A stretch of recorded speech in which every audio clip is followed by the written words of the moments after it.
Welcome back to the Final Fantasy Tactics All Oracles Challenge. Today we are heading to Barius Hill. This is being recorded in December of 2021. Barius Hill is an interesting fight with a mix of different kinds of characters with which to do battle, and Mustadio is going to be a guest character in this fight. He's not going to do a whole lot except absorb a few whacks on our behalf. This battle took me a couple of attempts.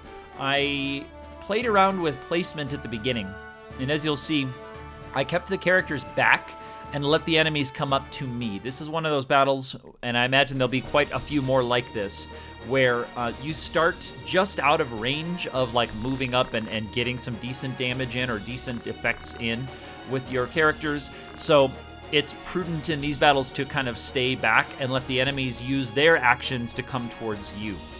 Now, the archers have ranged attacks, of course. The summoners have very dangerous ranged attacks, and they have pretty quick charges. Shiva and Ifrit, Ramu, those ones have very fast charges. So it's possible for them often to get a turn, move, take an action, and get a summon spell on you before you can react and attack them while they're charging. So here we got Ramza is just going to move back, and he's going to chill. And the placement that you have right there at the beginning actually is not all the way at the edge of the fight. I would have preferred it to be right at the edge of the battle. But as it is, I have to use an action to move. Normally, I would want them along this back, I guess you would say the back rank of this map, if we're looking at this map vertically from the lower part to the upper part. I want them along the back rank and just waiting. That way they get their turns a little bit more quickly after the enemies get their turns. They don't waste as much CT if you just sit back and wait. Anyway, Agrius and Mustadio being guests, they're going to move and do whatever they want. Mustadio, I still couldn't quite make him an Oracle. Agrius is a full-blown Oracle. She has all the stuff that she needs. That archer is going to do a charge right here. I haven't checked on their equipment. This archer back there has a longbow of some kind. I'm guessing that the one that's charging may have a crossbow weapon, and that knight couldn't quite move up to range of Mustadio. For equipment, by the way, I'm still using the boots. I'm using the movement items. As we go to some other fights later, I'll be changing to the mantles. Yeah, that is a bow gun. Maybe might be a, I don't know if that's a poison bow or not. Anyway, here I'm counting tiles to see what I can do, because if that summoner gets another move and action, we're going to be in some trouble here. So I'm going to try to see what I can do to get that summoner neutralized in whatever way I can. Obviously, on the floor is a good way to neutralize an enemy, but these oracles for petrify or for taking them out with damage just takes a long time or too many actions.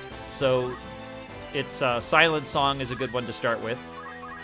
I have decent compatibility there with that knight, so that's okay. And here I'm counting tiles to see if I can still charge a spell to target her.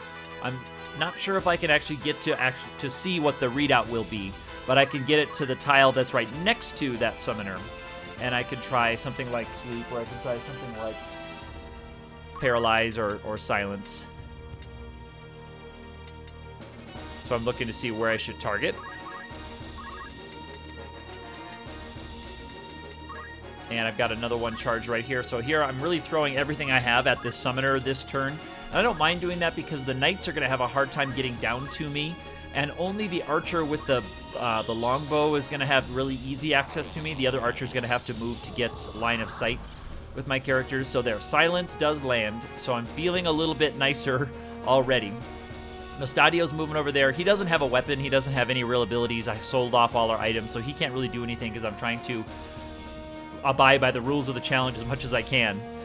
So Agrius did get enough in a couple battles ago to become an Oracle, and I used the JP scroll glitch. That you can look more about that on the internet if you want to find out how to do that or how that works as an underflow glitch for JP, where you can get access to basically unlimited JP from battles.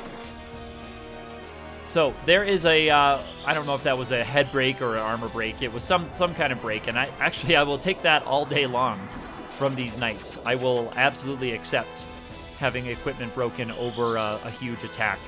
I'm guessing that they will use that in lieu of attacking because we have that defense up skill. So I'm guessing that their physical attacks, just the damage readout just looks too low. Looks like that archer moved up and took a shot there. So I'm guessing that because they see that their damage readout is going to be low, they decide to go for a break instead, because I often see knights will do that with this party. So that'll be fortunate to see if that trend continues with knights. So this summoner is going to have to move up, and she is in range of targeting Mustadio. I don't mind Mustadio going down because there's no risk of him turning into a crystal, and I'm not going to be using him anyway. And that summoner, because she was in silent status, just came up and just gave a whack. So I don't mind a whack right there. That's better than eating a Shiva, because my characters are all bunched up over there too, so Shiva would have really done a lot of damage. You can see how much damage it can do, potentially. So Ramza's looking around to see, what can I do? Let's try to just do the old 2-tile whack here. Because that summoner is facing to the side, I can more reliably just do a couple of attacks on that summoner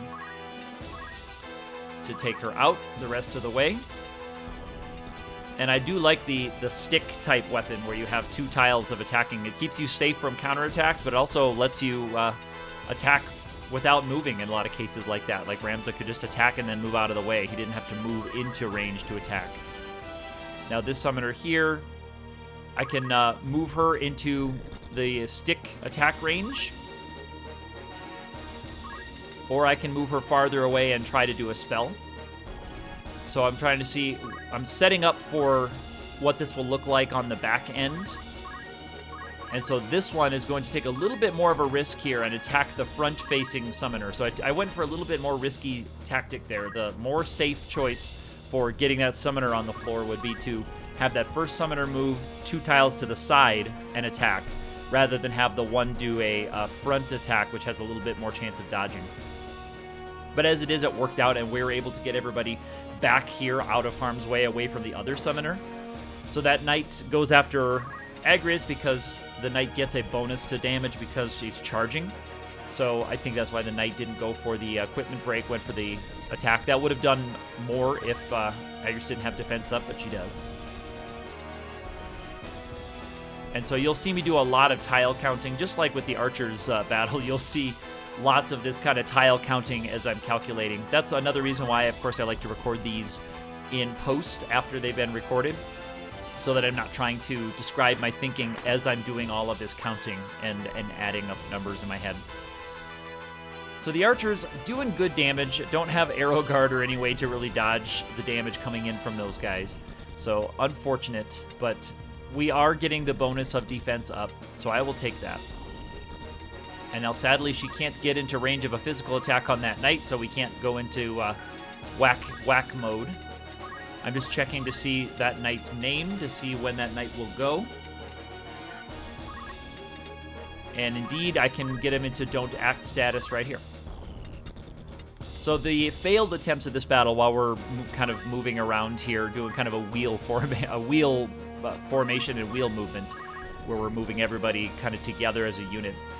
The failed attempts at this really were just the result of one Oracle getting taken out early in the battle. Without the ability to revive characters, you really have a hard time, and that's one of the things that makes tactics kind of special in its own little way, is that you have characters, you can't just leave them laying for too long, or they will turn into a crystal and you can never get them back. They perma-death in this game.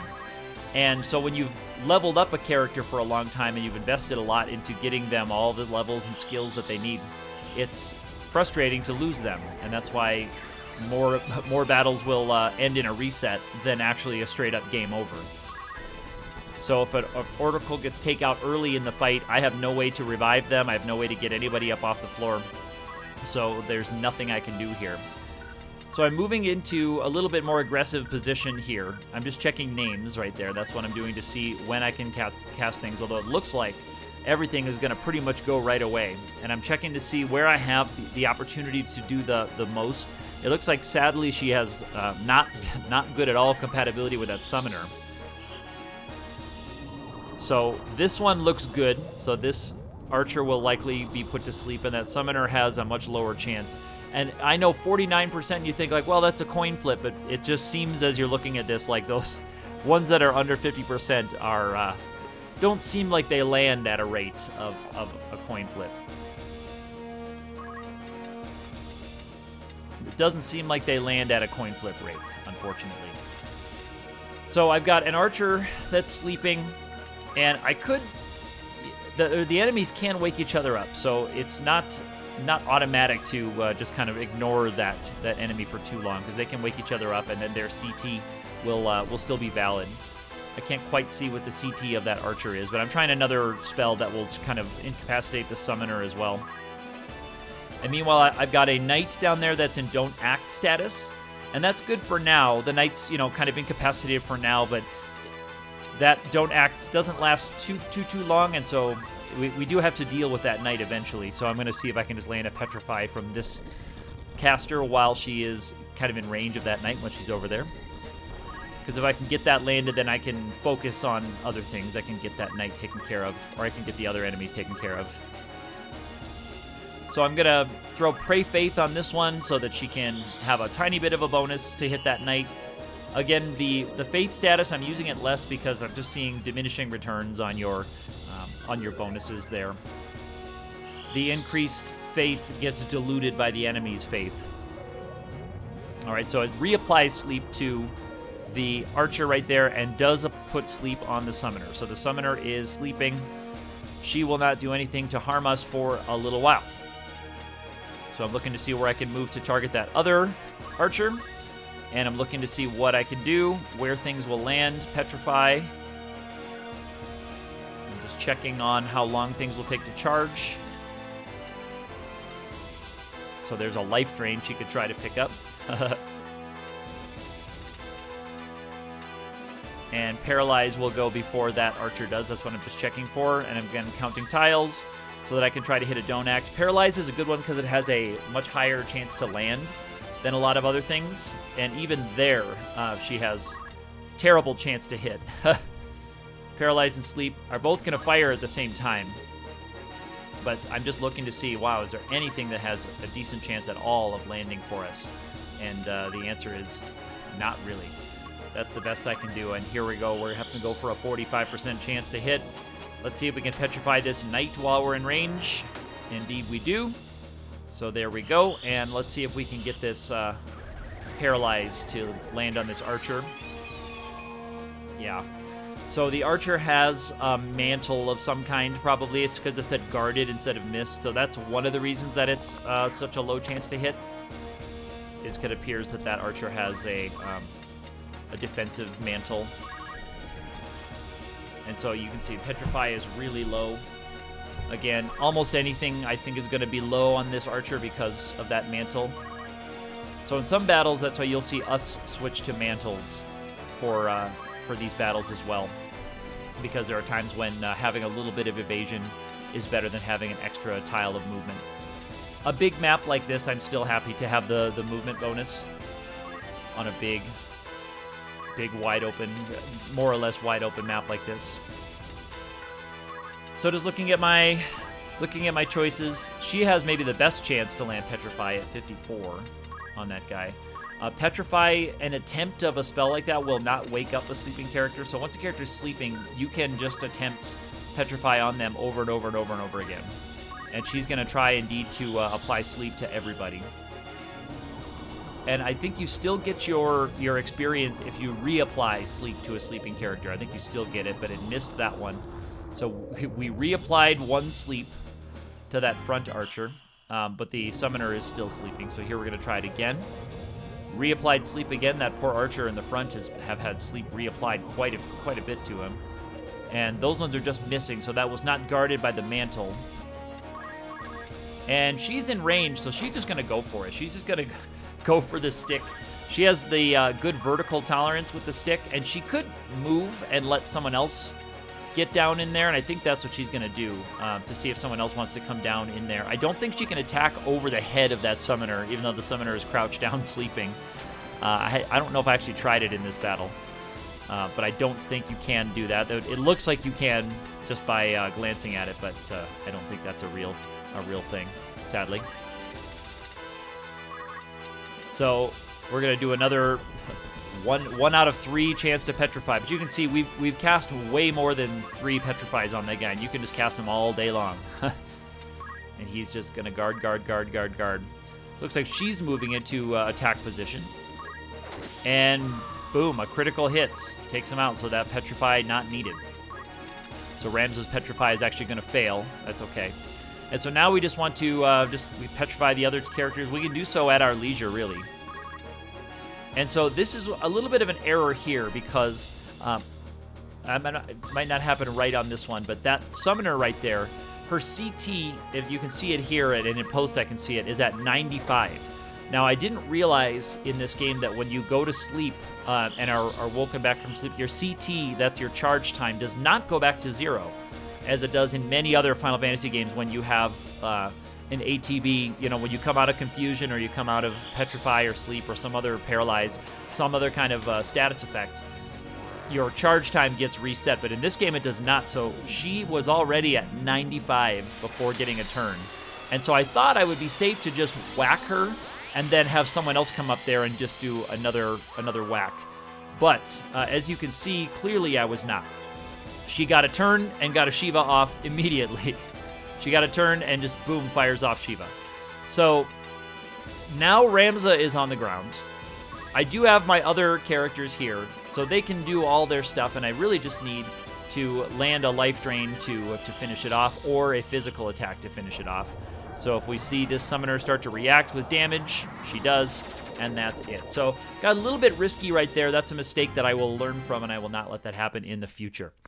If you've been liking this series of videos, feel free to hit that thumbs up button, subscribe to the channel, leave me a comment here, or hit me up on Twitter, where I'm also active _ATE. We will see you in the next battle.